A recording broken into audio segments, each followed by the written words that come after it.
Hi everyone and welcome to Creative Cakes by Sharon. Are you finding it hard to choose between Elsa or Anna? Well, today I've got the perfect solution for you.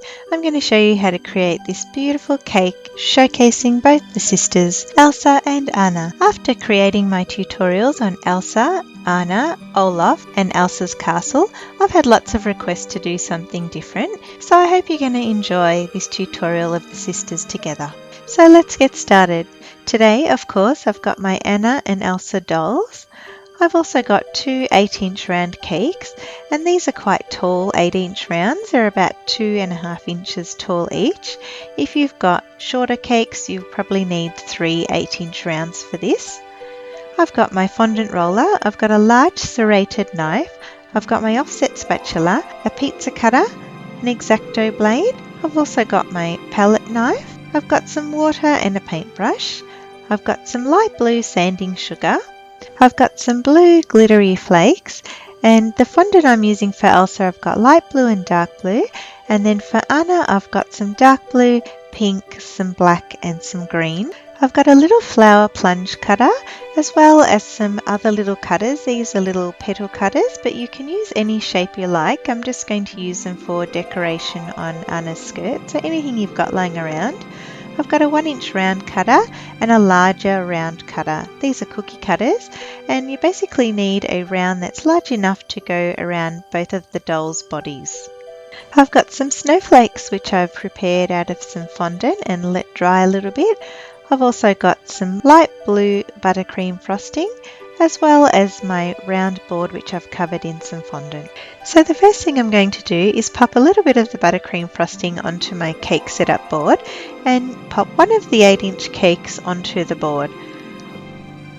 Using my large serrated knife, I'm just going to cut the dome section off this cake.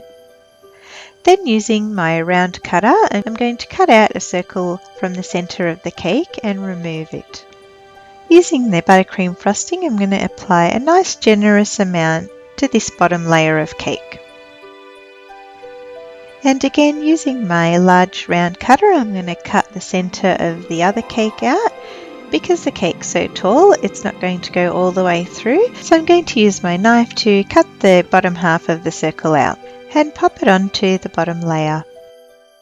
Now, to keep the dolls from getting cake and frosting all over them, I've removed their clothes and I'm using some plastic wrap to wrap their bodies together. This is going to protect the bodies as well as keep them nice and snug and back to back. Now, before I put the dolls in the center of the cake, I'm just going to dollop a little bit of buttercream frosting at the bottom, and it's going to act as a little glue for them to stand in. You'll remember I cut the dome off the bottom layer of my cake, and I'm going to use that without throwing it away.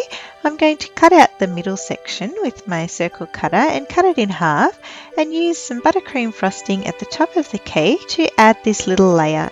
This little layer is going to give a little bit of extra height and make the top of the cake nice and round from their waist down. Now, using my serrated knife, it's time to start shaping the cake. So there's not a lot that needs to be taken off the cake. I'm basically going to follow the round curve at the top of my cake and taper it down the sides. It's a good idea to start off by taking just a little bit off at a time, because if you cut a large chunk out of the cake, it's a little bit hard to fix. Once I'm happy with the shape that I've got, I'm going to cover the entire cake with my buttercream frosting.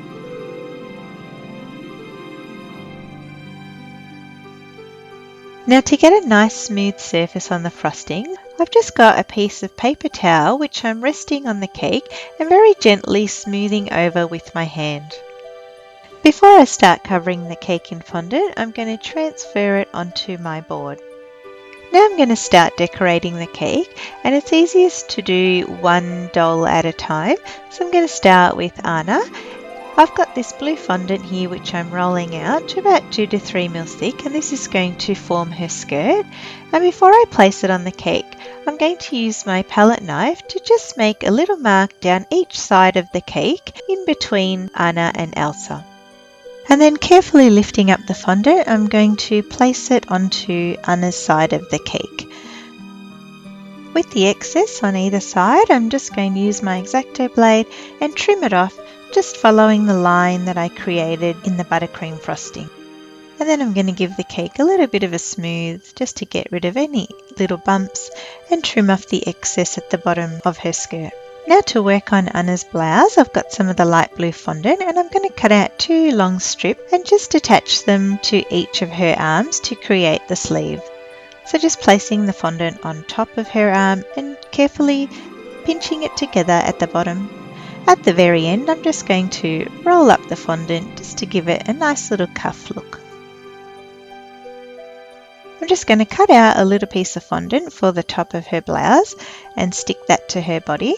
And with a tiny little strip of the same blue coloured fondant, I'm going to put that at the very top. Using the black fondant, I'm going to cut out a bodice for her, following the same pattern of her actual dress, and then adhere that to the cake.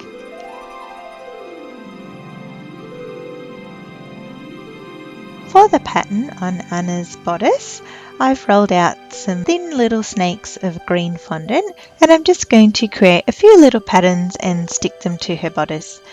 You can create whatever design you like or feel comfortable with. There are no rules here, I'm just trying to create a pretty little stitching design for her bodice. Guys, if you're enjoying this tutorial, don't forget to subscribe to my channel and check out all of my other creative cake videos. If there's something you'd like to see me make, drop me a line in the comments section below. So to finish off her bodice, I'm just adding some pink trim, and I've rolled out some snakes out of the pink fondant, and I've just added it to the top and bottom of the bodice, as well as these little pink flowers which I've cut using my flower plunge cutter. To make the border that runs along the bottom of Anna's skirt, I've rolled out a piece of fondant using the same blue that I used for her blouse and cut a thin strip, and now with my 1-inch round cutter I'm just going to create a scallop pattern by cutting out half a circle from the top edge of the fondant. Using my other little petal cutters, I'm going to cut some shapes out of my light blue fondant, and together with my pink flowers I'm going to create a nice little pattern at the bottom of her skirt. Now that Anna's all finished, I can concentrate on Elsa, so I've just rolled out some blue fondant which I'm going to use to cover the cake. I'm going to give it a quick smooth and then trim off all the excess on both the sides where it joins up with Anna's skirt, as well as at the bottom of her skirt. Still using the light blue fondant, I'm going to create 2 sleeves just in the same way I did for Anna, except I'm not going to roll up a little cuff at the bottom this time. And I'm just going to use another little piece of the blue fondant to cover her décolletage area. Now using some of the dark blue fondant, I'm going to cut out a bodice for Elsa and attach it to her body. Of course, Anna and Elsa are out in the snow, so they need their capes with them. And to create Anna's cape, I've rolled out some of the pink fondant and cut out a small piece which will be the top flap of her cape, and then cut out 2 long strips from the remaining pink fondant, which I'm going to use on either side of the cake. So I'm going to attach it from the top of her shoulders and drape it down the centre seam where the girls' dresses meet, and make sure it stays in place with a little bit of water to adhere it. Elsa's cape is very glittery and shimmery, so on top of my rolled out fondant, I'm going to dab some water and make sure it's nice and moist before sprinkling on a nice generous layer of my light blue sanding sugar, followed by a light sprinkle of the blue glittery flakes. I'm just going to give it a little press to make sure it's all adhered nicely. As I lift it off, any of the excess that is not stuck will just simply fall off.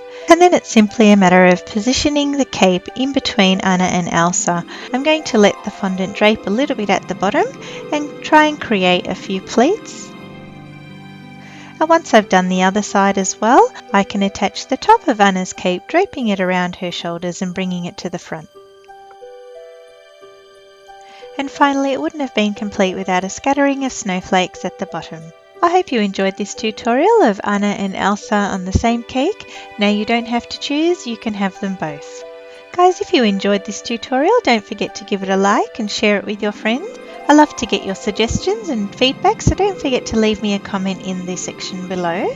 If you haven't already done so, make sure you subscribe to my channel so that you can see all my creative cake tutorials as I release them.